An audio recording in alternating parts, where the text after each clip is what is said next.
I'm a person that's kind of up late, but I've been up later than usual.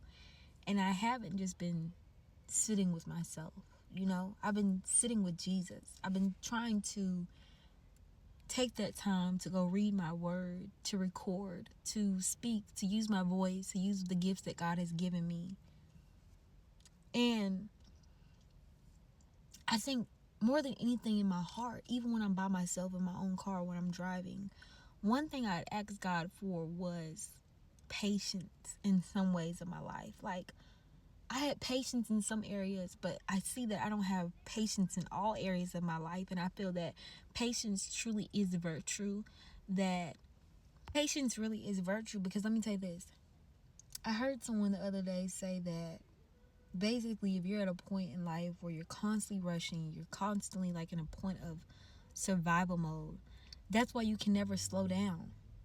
So many people today are out here living in survival mode, running around, and I look at some people, the way they be driving, and they just taking off so fast, and it's not like they're having fun and they're doing something with their friends. They're purposely driving crazy. Like, I had that happen to me today, where someone ran down on us in a 2-lane road. He already can tell that I'm driving at a normal rate of speed, and he could tell that the person next to me was driving at a normal rate of speed, but he was going, pushing it, and it's just like, where are you pushing it to? And I literally just slowed down. And I often do this just to show people, like, I'll go like this and let you go like this, because you're going nowhere fast. You're going nowhere fast. There's nowhere. I don't care what happened. People always want to make these little memes talking about, oh, this person on the way to get this person's on the way. Zip it. Because if your whole world is falling, there's nothing that you can do by getting somewhere recklessly that's going to help you. So that's why I say people are going nowhere fast. Because we've all been there, racing, and where are we going? Home. Where are we going? To go pick up some family member that if we had only slowed down 5 miles and waited 5 minutes, we could have maybe prevented something horrific from happening. And that's the reality of it. Is a lot of people are going nowhere fast. I'd rather be going somewhere slow, get there with purpose and wisdom in that time, and actually get somewhere, instead of trying to skyrocket and go nowhere fast. You have to get to this state of, I wouldn't say contentment, but contentment with the Lord, to where that all things work together for those who believe. But not just that, but all things will work out for those who have faith. If you continuously seek God, you cannot go wrong. If you continuously read the word, try to understand better, try to apply your life. And what I'm getting at here is that when people see me or feel me in their presence or talk to me, I want to leave the impression of they've been with Jesus. Whew. What it would be like to be a person, despite all that I said and all the breakdown I gave you of patience, but that they clearly see that we have sat and been and spent time with Jesus. We've spent time in the house of the Lord. We worshiped Him. Because what is it like? The devil was after me this morning, y'all.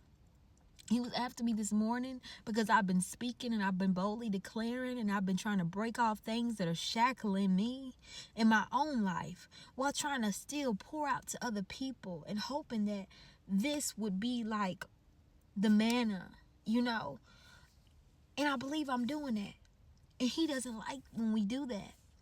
So He was after me this morning. But what did I do? Instead of sitting in or soaking in whatever I was feeling, I said, you got to wake up. And I turned on my worship music.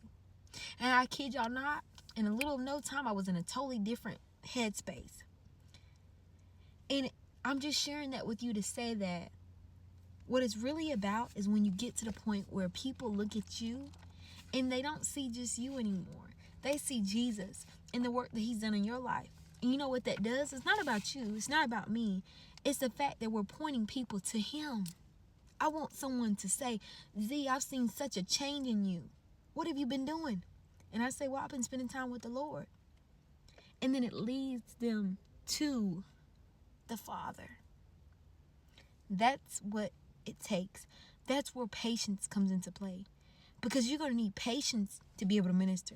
You're going to need patience to be able to speak with people. You're going to need patience to be able to slow down and put yourself aside. And take a brother or sister and pray for them. Speak life over them. Encourage them. Uplift them. Even in your low periods in life. And that's when I really believe that when quote unquote Christians want to be like Jesus is when things will start to shift. And the only reason why I put quote unquote Christians was because there's a lot of people that are false prophets.